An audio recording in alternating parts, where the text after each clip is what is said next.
안녕하십니까. 원자력 X파일, 오늘은 소형 모듈 원자로에 대해서 말씀드리도록 하겠습니다. 소형 모듈 원자로는 원자로를 소형하고 모듈이 꾸미고 있는 거니까 원자로를 구성하고 있는 부품을 공장에서 최대한 만들어서 현장에서는 그것들을 조립하는 형태로 건설이 이루어지는 거니까 건설 공기가 획기적으로 단축시킬 수 있는 그런 원자로다, 이렇게 이해하십니다. 소형 모듈 원전은 공장에서 모듈화 제작을 해서 똑같은 거를 여러 개 만든다는 거죠. 그래서 현장에 갖고 와서 똑같은 거를 원자로 하나를 그냥 조립만 하면 된다. 그래서 공기가 아주 획기적으로 단축된다라고 얘기합니다. 이것이 뉴 스케일 소형 모듈 원전입니다. 이것이 굉장히 안에는 좀 복잡하다고 할 수 있지만 미국 뉴 스케일사에서 개발이 가장 상용화 수준에 도달됐다라고 할 수 있는 원자로입니다. 뉴 스케일 파워에서 이것을 제작을 하고 있고요. 그래서 경수로 60메가와트 일체형 모듈식, 그러니까 원자로 하나가 60메가와트라는 거죠. 그것이 10개 또는 12개 이렇게 설치됐을 때는 상당히 많은 용량을 가지게 됩니다. 농축도는 약 5% 이하이기 때문에 일반 경수로하고 비슷하고요. 특히 중요한 것은 여기서 해결료 교체 기간이 24개월이에요. 24개월. 그러면 이제 2년마다 한 번씩 해결료를 교체하기 때문에 약 37다발에 해당하는 해결료가 안에서 3분의 1씩 교체가 되는, 즉 5년 정도 전후로 해서 해결료가 37개 다발이 바깥으로 나오게 됩니다. 현재 스테이터스는 최종 설계 승인이 됐지만 일부 조건부로 달려있는 문제점들을 26년까지 완료하겠다, 이런 형태로 진행이 되고 있습니다. 다음에 이 원자로 하나가 모듈화로 되어 있는 그런 형태입니다. 그래서 5개가 설치되어 있고 이것이 2열로 되면 10개의 원자로가 된 거죠. 그럴 경우는 60메가와트, 이 모듈 하나가 60메가와트짜리다 그러면 10개가 설치됐다 그러면 600메가와트가 되는 거죠. 그리고 이제 각각 하나하나의 그 원자로가 결국은 터빈 제너레이터 각각 하나씩 연결이 되기 때문에 이 경우는 10개의 터빈 제너레이터가 필요하게 됩니다. 그것이 각 들어가서 나오는, 스팀이 갔다가 나오는, 다시 이 회로를 구성을 하면 라인이 하나당 2개씩 약 20개의 배관들이 설치가 되고 배치가 되고 그 와중에 기기들도 따라가기 때문에 굉장히 복잡한 구조물이 될 것으로 보입니다. 이것은 규모의 경제, 즉 우리가 3,000개 이상 제작을 해야 이 모듈이 경제성을 갖는다라는 주장인데, 그 이유는 300메가와트 이하의 그 소형 원전은 운전 정비 비용만 하더라도 기하급수적으로 올라가기 때문에 경제성이 떨어집니다. 그래서 모듈화를 통해서 규모의 경제, 러닝 이펙트를 우리가 제대로 반영이 돼서 반복 작업을 통해서 모듈을 제작을 할 때 몇 개 정도 제작을 해야 우리가 대형 원전의 경제성을 따라갈 수 있느냐 하는 그런 것들을 연구한 논문이 있는데, 그 문헌을 보면 약 3,000개 정도를 제작을 해야 대형 원전 규모를 따라갈 수 있다. 거의 불가능한 수준이라고 저희들은 생각합니다. SMR은 일단 소형이니까요. 소형은 이제 적용성이 높다, 이렇게 보실 수 있겠습니다. 그래서 이걸 처음부터 작은 용량의 원자로를 만들면, 그러니까 그것들을 적은 전기 용량이 필요한 그런 국가에는 하나만 설치를 하면 되는 것이고, 대형이 필요한 그런 국가에는 여러 개를 모듈화 방식으로 연결해서 지으면 또 대형 용량도 맞출 수 있는 거니까 수요에 따라서 적용성이 높다. 또 한 가지는 일단 소형 모듈 원자로는 소형이기 때문에 적용성이 좋다. 작은 용량이 필요한 데서는 소형 원자로 설치하고 대형 원전이 필요하면 이걸 여러 개 모듈을 설치를 해서 대형 원전에 설치할 수 있는 그런 적용성이 굉장히 많다라고 하는 것이죠.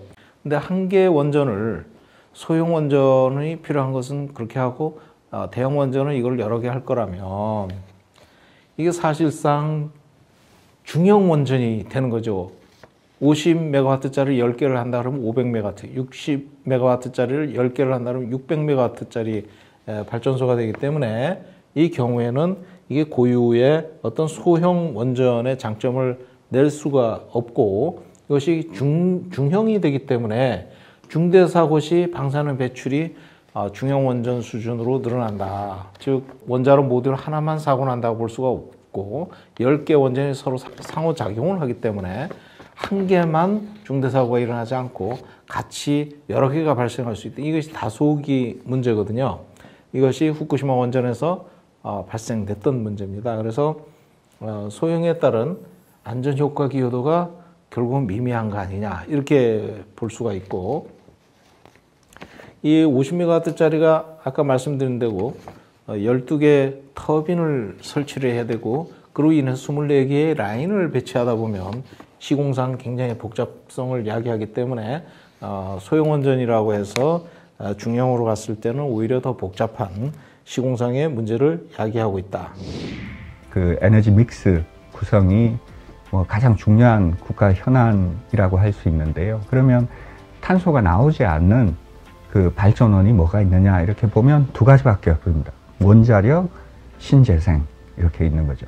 근데 신재생 같은 경우에는 그러니까 태양광이나 풍력이 되는데 간헐성 문제가 있는 것이죠. 그러니까 태양광이 전력을 못 만들어낼 때는 이제 다른 전원들이 전력을 생산해야 되는 것이고 태양광이 전력을 많이 생산해낼 때는 다른 전원들은 그때는 조금만 발전을 해도 되는 것이죠. 이런 식으로 그러니까 출력을 그때 상황에 따라서 마음대로 바꿀 수 있는 출력을 쉽게 바꿀 수가 있어. 부하 추정이라는 거는 전력을 많이 생산하라 그러면 많이 생산하고 적게 생산하라 적게 생산하는 건데 기존의 대형 원전은 기저 전력으로서 작동하고 있기 때문에 이 방법이 쉽지가 않습니다. 근데 소형 모듈 원전은 10개의 모듈 중에 한두 개만 끄면 되니까 그러면 10% 20% 이렇게 출력이 줄어들지 않습니까? 그래서 이런 것을 통해서 훨씬 더 유리하다 이렇게 이제 얘기를 하는 거죠.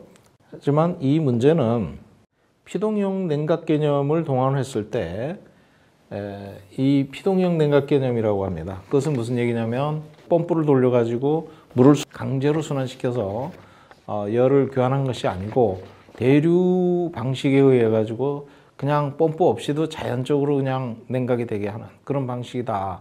그 무슨 얘기냐면 피동형 냉각 개념이 적용돼서 원자로 처리 대응이 늦어요. 왜냐하면 터빈에 들어가는 스팀을 바이패스, 그러니까 우회를 해버리면 터빈은 정지되거든요. 그러면 바로 전력은 차단이 되는데 발전소 전기 생산돼서 송출되는 건 차단될 수 있으니까 그거는 신속하게 정지를 시킬 수가 있는데 문제는 원자로라는 거죠.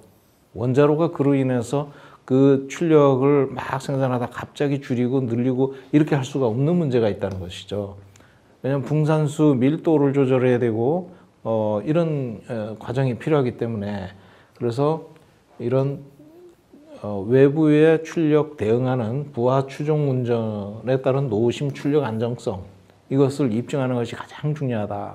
안전성 관점에서 그렇다는 거고 이것은 아직까지도 가장 앞서가 있다는 상업 운전에 가장 앞서가 있다는 뉴스케일 원자로도 이걸 아직까지 최종적으로 입증을 못하고 있습니다.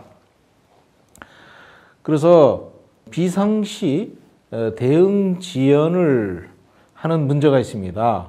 그래서 출력을 분 시간 단위로, 분초 단위로 조정이 가능하다 주장을 하지만 그거는 터빈으로 들어가는 스팀이 바이패스 되니까 그렇게 가능하다고 하지만 원자로는 그렇지 않다는 것이죠.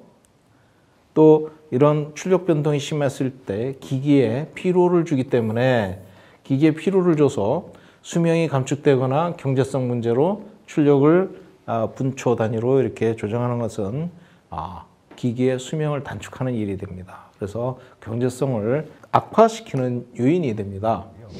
이 소형 모듈 원자로 SMR 같은 경우에는 이런 탄력 운전, 또 부하 추종 운전에 아주 적합한 원자로가 되겠습니다. 안전성이 혁신적으로 높다, 이렇게 말씀드릴 수 있습니다. 실제로 후쿠시마 원전 같은 그런 사고가 발생할 수 있는 확률이 대형 원전 같은 경우에 한 10의 마이너스 6승, 그러니까 100만 년에 한 번 정도 일어날 수 있다, 이렇게 설계를 하는데요. 지금 얘기가 되고 있는 소형 원전들 같은 경우에는 이런 노심 손상이 발생할 수 있는 빈도가 기존 대형 원전에 비해서 1000분의 1로 줄어들게 됩니다. 이 원자로 같은 경우에는 마치 지금 현재 대형 원전의 그 돔 자체를 물 속에 그냥 그대로 담궈놨다라고 보실 수 있습니다. 그러니까 이런 굉장히 안전하다 이렇게 얘기를 하고 있습니다. 하지만 이것은 실제 확률론적 안전성 해석에 의한 것이지만 이거는 입증이 돼야 될 문제다. 수학적으로 해결할 수 없는 것이 원자로 안전성입니다. 지금까지 600여 기가 가동을 들어갔지만 약 6개 대형 사고가 일어났습니다. 그러면 100기당 한 대가 사고가 난 거지 않습니까? 그럼 사고 일어날 확률이 대충 산술적으로 1% 정도 중대 사고가 일어난 겁니다. 1%라면 10의 마이너스 2승이잖아요. 그런데 수학적으로는 이분들이 원자 핵공학에서는 경수로가 10의 마이너스 6승이다 이렇게 주장을 하고 있어요. 확률이 10의 마이너스 6승이면 10의 마이너스 2승하고 비교를 했을 때 엄청난 수학적인 오류잖아요. 그래서 단순 이런 수학적인 방식으로 안전 해석을 통해서 입증할 수 없는 것이다. 입증은 물리적으로 실질적으로 가동하면서 발생되는 안전상의 문제가 받쳐줘야 이것이 완벽하게 안전하다고 볼 수 있는 것이죠. 그러면 소형 원전이 얼마나 안전하냐 이제 하는 문제를 가지고 얘기를 할 수 있습니다. 즉 피동형 안전 개념이지 않습니까? 이거는 외부 전기가 필요 없어도 펌프 가동하지 않고 자체적으로 알아서 자연대로에 의해서 냉각을 하기 때문에 그렇다는 건데 천이응답 시간 지연에 따른 노심 출력 사고가 발생되는 문제가 없다. 그리고 그 압력 방출 밸브 누설 시 보론 농도가 줄어드는 이런 문제가 있는데 이런 것들은 이제 뉴스케일에서 지금 고심하고 있는 그런 문제입니다. 핵분열 생성물이 상대적으로 작고 대기에 천천히 배출된다. 이것도 사실은 다소호기 관점에서 보면 한 개 호기만 가지고 따졌을 때 얘기고 여러 개 있을 때는 서로 상호작용에 대해서 그것을 완전하게 입증할 수가 없기 때문에 수학적으로 가정을 어떻게 하느냐에 따라서 들쭉날쭉한 그런 문제가 될 수가 있기 때문에 불확실도가 굉장히 높은 계산 결과다. 이렇게 얘기할 수가 있습니다. 그 다음에 자주 운전하면서 고유 문제가 있습니다. 증기발생기가 굉장히 취약하죠. 정비 검사 요건을 맞출 수가 없는 또 진동 때문에 굉장히 취약한 그런 상태가 되고 있고요. 그 다음에 인구 밀집도, 근거리 교통 인프라 시설 이런 것들이 우리나라는 사람 굉장히 인구 밀도가 높지 않습니까? 그래서 미국에서 개발한 뉴스케일의 어떤 안전 개념하고 우리나라 안전 개념하고는 좀 다르다. 훨씬 더 강화된 안전 개념을 우리나라는 적용해야 되는 거죠. 그 다음 체내 피폭 방지 대책이나 중대 사고 일어났을 때 그 주변이 어느 정도까지 그 피해를 볼 수 있느냐 하는 문제를 가지고 우리가 또 심각하게 고려를 해야 될 상황입니다. 소형 원전이기 때문에 요만큼만 사고 난다.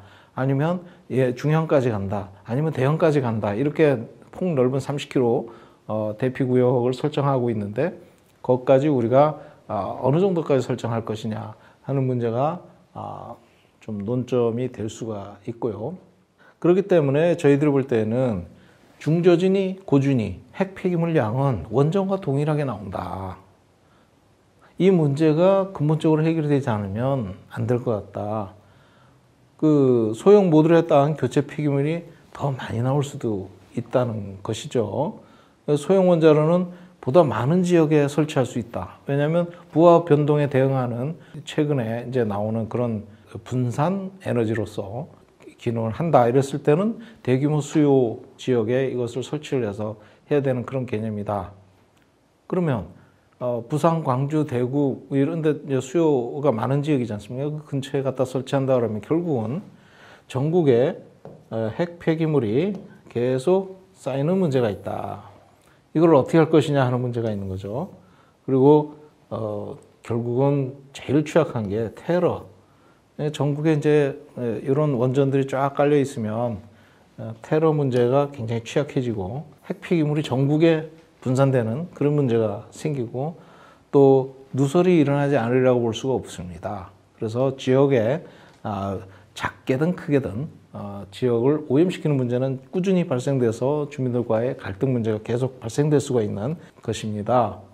이것도 한번 사고 나니까 지역에 돌이킬 수 없는 피해 지역을 유발하지 않습니까?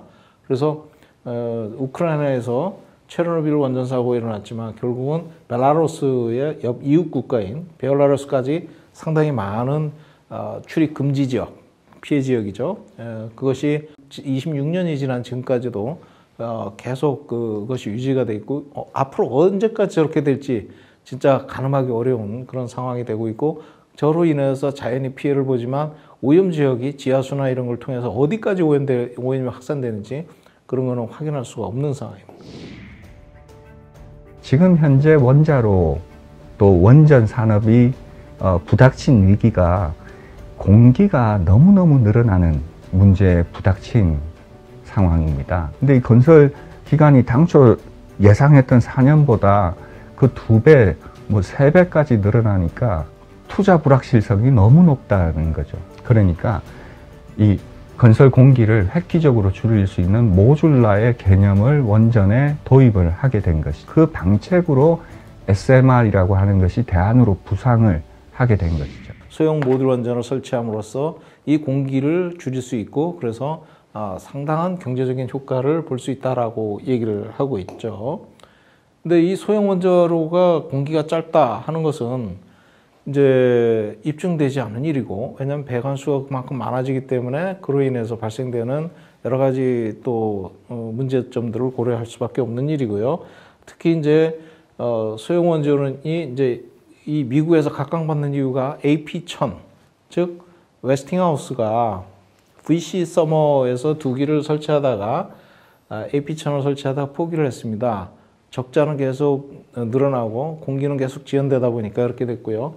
그리고 복틀 원전 3, 4, 5기가 있는데 이것도 결국 계속 지연되다 보니까 20조 원까지 늘어났어요. 그래서 결국은 웨스팅하우스가 파산되는 경지에 이르렀습니다.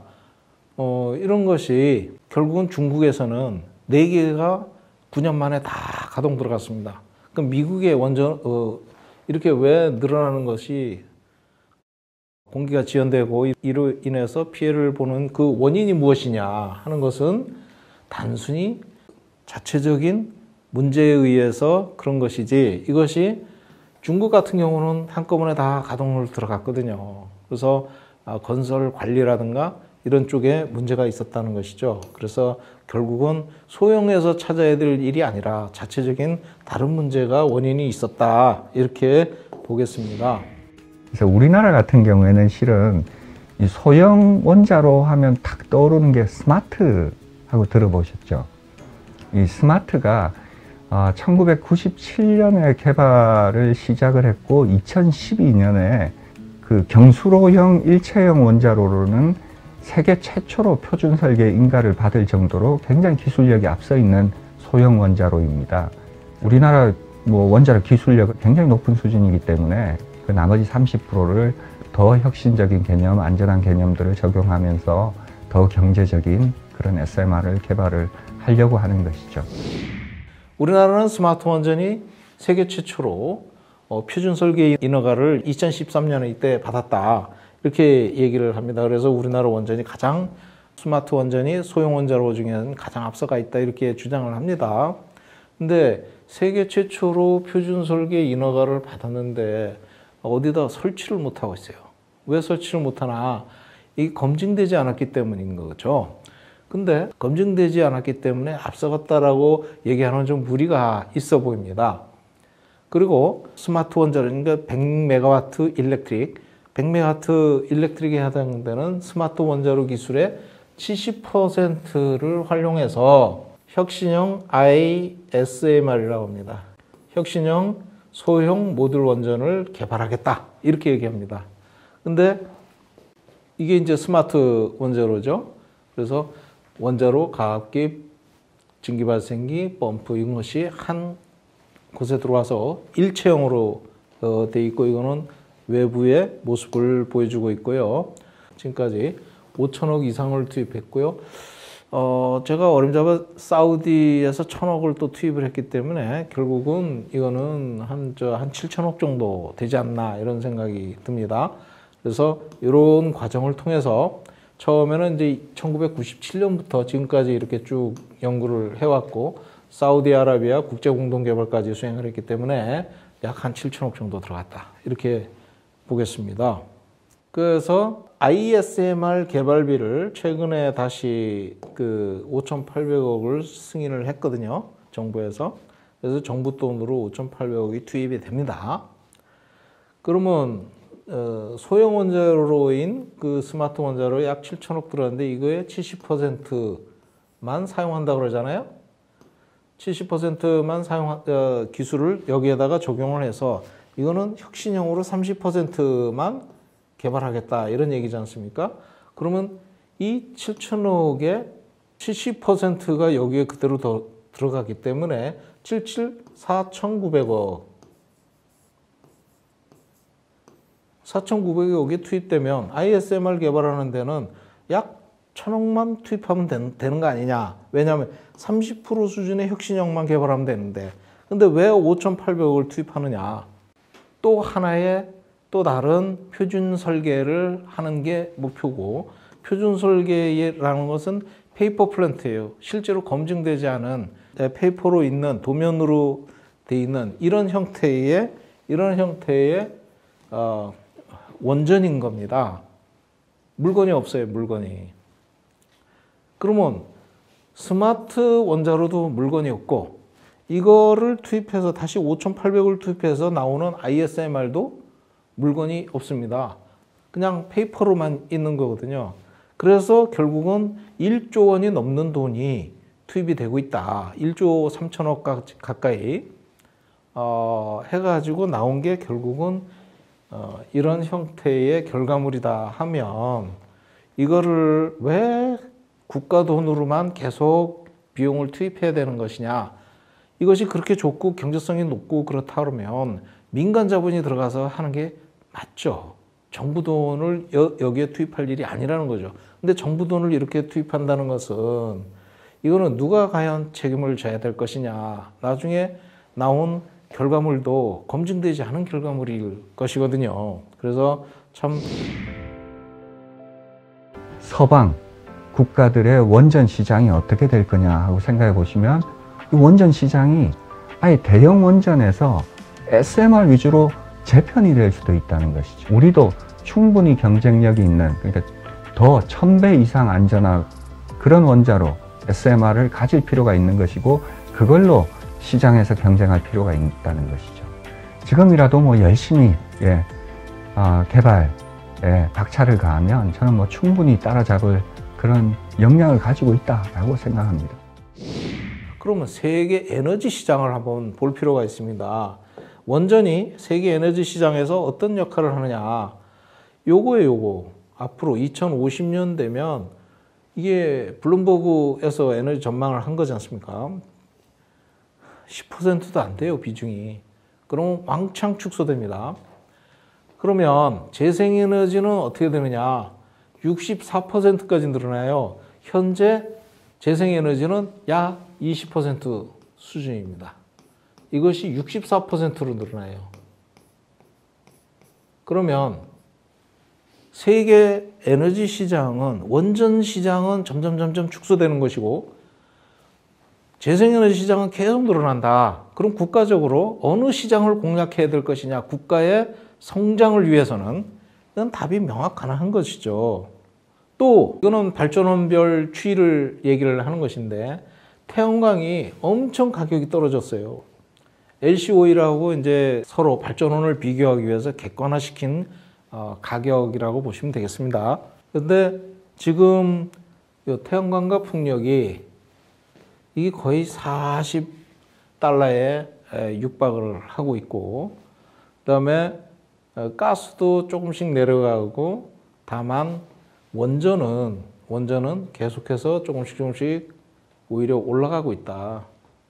경쟁력이 없어지는 거죠. 오히려 가스에 미투되고 있는 상황이고 석탄보다 올라가는 겁니다. 지금 여기서도 재생에너지가 다른 전력하고 비교를 했을 때 어느 정도 줄어들었냐. 2010년에 381원입니다. 1,000원으로 봤을 때, 달러당 한화가 1,000원이라 봤을 때 이 381원이 지금은 40원, 50원 이하로 줄어든 거예요. 태양광이. 이거는 태양광으로 인해서 포집되는 태양열, 그러니까 집중화된 에너지가 약 108원, 340원에서 108원 정도로 떨어졌고요. 그다음에 온쇼 윈드라는 거는 이제 육상 풍력을 얘기합니다. 육상 풍력은 89원 수준에서 지금은 40원 전후로 떨어졌고, 해상 풍력이죠. 해상 풍력에는 160원에서 지금은 80원대 수준으로 떨어지고 있습니다. 이렇게 재생에너지가 계속 기하급수자 상당한 수준으로 지금 기술 개발이 돼서 가격이 떨어지고 있다. 지금 이제 마지막으로 오늘 드릴 중요한 말씀인데요. 이것을 볼 때 세계 에너지 시장이 어떻게 되고 있느냐. 지금 2018년 현재 재생에너지가 세계에서 25% 수준입니다. 그것이 2030년까지 65%까지 급격하게 올라갑니다. 우리가 공략해야 될 세계 에너지 시장은 재생에너지라는 것이 됩니다. 그것이 굉장히 기하급수적으로 늘어나기 때문에. 그래서 2030년까지 이 경우 연간 1200조 원에 이르는 재생에너지 시장이 형성되고 있다. 이것이 굉장히 중요한 국제 재생에너지 기구 보고서 이레나에서 나온 발표 자료입니다. 그래서 연간 1200조 원의 시장을 공략을 해야지 점점 줄어드는 원전 시장에 투입을 해서 SMR이다, 원전 수출한다, 뭐 이렇게 해가지고 거기에 들어가는 비용이 지금 1조 3천억 가까이 들어갔는데 그 돈을 재생에너지 개발에 투입해서 우리가 재생에너지 시장을 공략하는 것이 훨씬 더 국가이익에 부합된다 라고 하는 측면이 있다는 것을 말씀드리고 오늘은 여기서 마치겠습니다. 감사합니다.